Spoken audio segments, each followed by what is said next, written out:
Derek paid $25,000 for a new car in 2026, and the dealership pocketed $2,800. That's more than 2 months of an American paycheck. Almost none of it stayed at the dealership. Your pension fund holds a piece of it.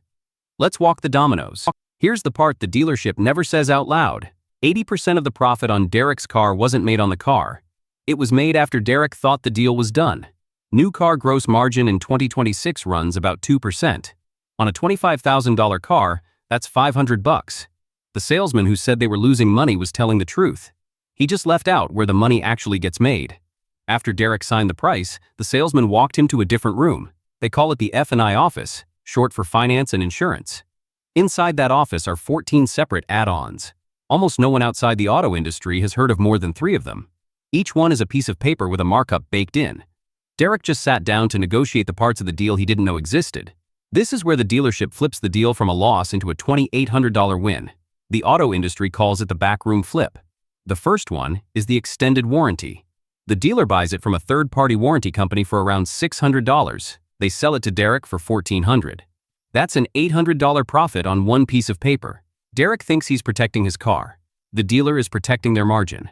The warranty rarely pays out anything. The fine print eliminates almost everything you'd actually claim. The warranty company knows this. That's why they sell it to the dealer for $600. Then comes the gap insurance. It pays the difference between what your car is worth and what you owe on the loan if it gets totaled. The dealer pays around $200 for it. They sell it to Derek for $900.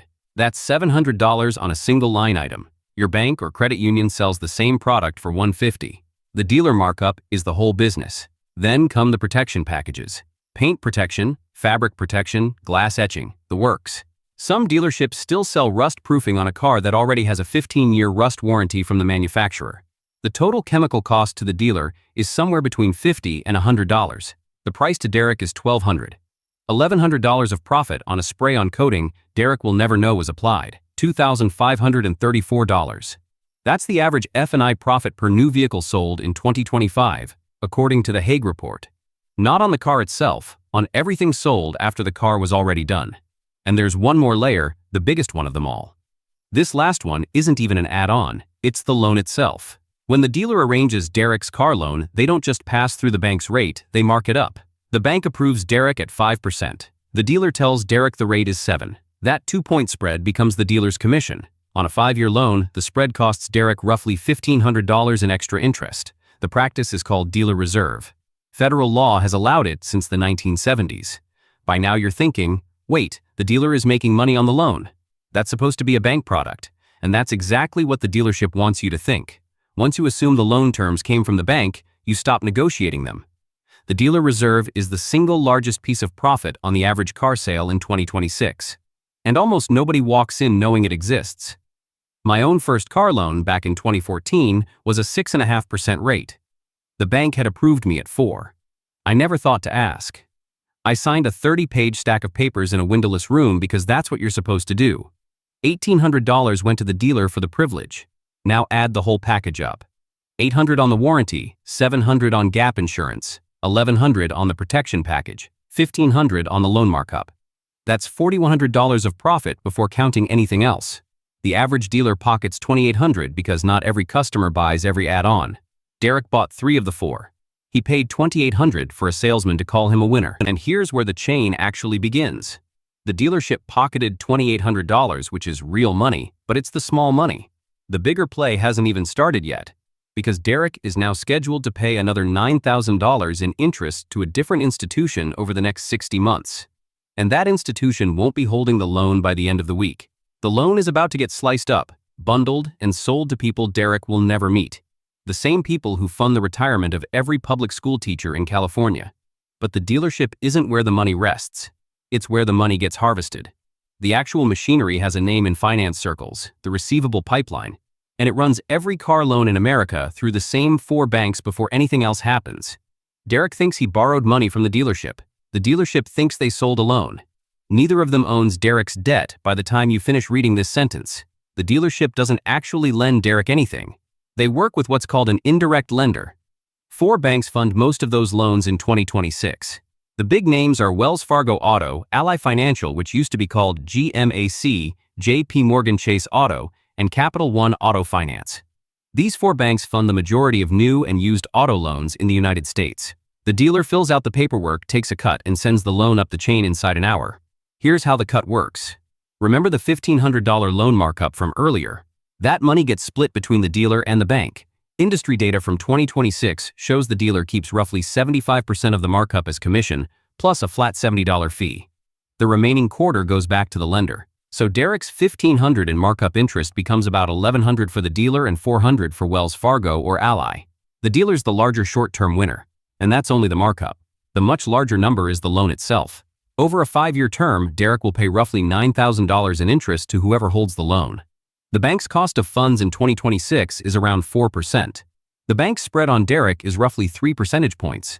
That's about $3,700 of net interest income on a single car. And the bank doesn't even hold the loan long enough to collect most of it. Within 90 days of Derek signing his contract, his loan gets bundled with somewhere between 8,000 and 20,000 other auto loans into a single security.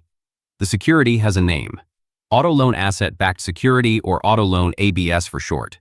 The bank then sells the entire bundle to investors. The bank pockets a securitization fee and gets the loan off their balance sheet. They walk away with the cash today instead of waiting 5 years for Derek to pay it back. The number is $1.67 trillion. That's the total outstanding United States auto loan debt as of the fourth quarter of 2025, according to the Federal Reserve Bank of New York. Roughly 1 in 3 of those loans gets bundled into asset-backed securities and sold to investors who never saw the dealership. So follow the full chain. Derek paid the dealer $2,800. The dealer pocketed most of it and sent a small slice back up to Wells Fargo. Wells Fargo bundled Derek's loan with 19,000 others. They sold the bundle to a securities desk on Wall Street. The securities desk sliced the bundle into tranches by risk. The senior tranche went to a pension fund in Ohio that needed a steady 5% yield. The junior tranche went to a hedge fund. The middle tranche went to a life insurance company. None of these buyers know Derek's name, and none of them care. They own a share of his future paycheck. Look at the buyers for a moment. State and city pension funds across the country hold tens of billions of dollars in auto loan asset-backed securities. The California Public Employees Retirement System, the largest public pension fund in the country, holds them. So do the Ohio Police and Fire Pension Fund and the New York State Common Retirement Fund. They're not running speculative bets. Auto loan ABS is treated as core fixed income.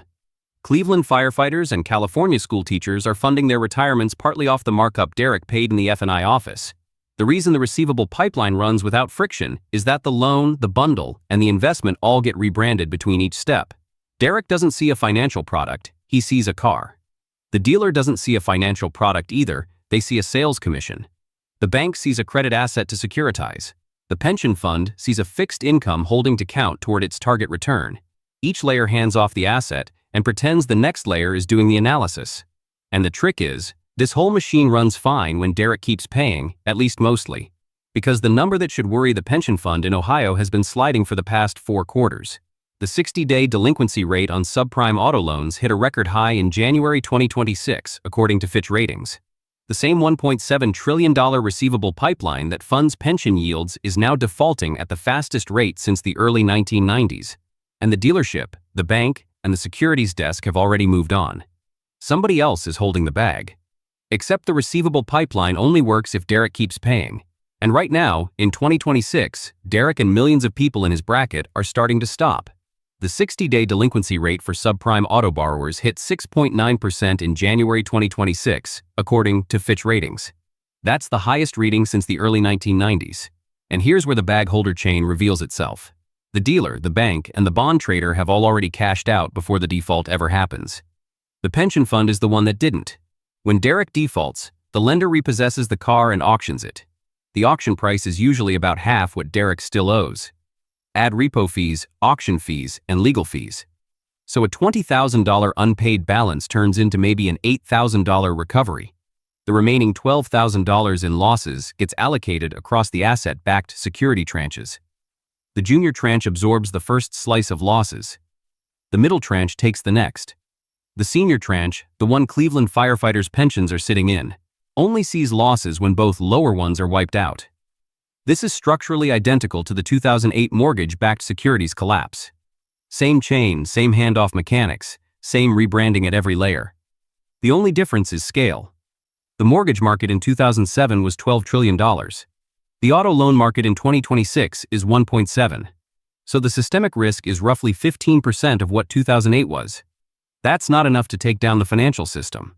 It's more than enough to take a chunk out of fixed income returns for a generation of retirees. And here's the part that makes the whole structure legally bulletproof. Every state has a franchise law on the books, most of them written in the 1950s, that protects dealerships from being competed away by manufacturers selling direct. The 1956 Automobile Dealer Day in Court Act was the federal version. It exists for one reason. The National Automobile Dealers Association is one of the largest small business political donors in the country. They give to both parties. They haven't lost a major fight in 40 years. So the structure protects itself politically. The pipeline protects itself financially. The dealership protects itself contractually. And Derek, and you, and the pension fund you might retire on hold the bag. Here are 5 steps to stop holding it, at least at the dealership level. Step 1 is the easy one to remember and the hardest one to actually do. Decline every F&I add-on, every single one of them. Warranty, gap insurance, protection packages, security etching, prepaid maintenance, tire and wheel coverage, all of it. The car itself earns the dealer almost nothing. The add-ons are the whole deal. Saying no in the F&I office is the highest dollar negotiation in the whole car buying process. Step 2 is to walk in pre-approved. Get a loan offer from your local credit union before you set foot on the dealer lot. Credit unions in 2026 are charging roughly 2 percentage points less than the average dealer arranged rate. On a 5-year, $25,000 loan, that's $1,200 in interest you don't pay. You hand the dealer the credit union's check at signing. Their loan reserve commission disappears. Step 3 is the question almost no one asks. Ask the dealer to show you the buy rate. That's the rate the bank actually approved you at before the dealer marked it up. Federal law allows the dealer to refuse, but most won't, because the moment you ask, the markup conversation is over. Step 4 is structural and a little harder to swallow. If you can possibly avoid it, don't buy a brand new car. The F&I markups on used cars are smaller. The depreciation hit you take in year 1 is gone.